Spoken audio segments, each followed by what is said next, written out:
É, oi, meu nome é Murilo Augusto, eu sou skatista aqui de Curitiba e hoje vou ensinar o 360 flip.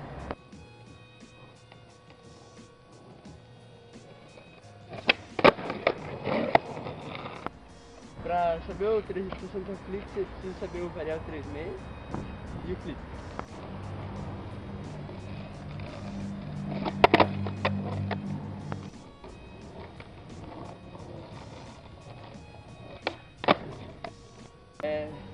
Para bater o 360 flip, você junta as duas manobras e a posição dos pés mais ou menos assim. Os pés de trás você bota bem na ponta para poder chutar bem forte o varial 36. O pé é como se fosse a posição de um flip. E só chutar forte é isso aí.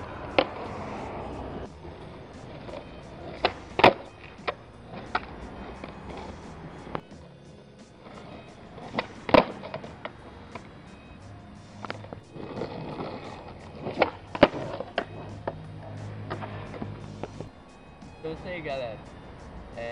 Treinar aí, correr e já é. Falou.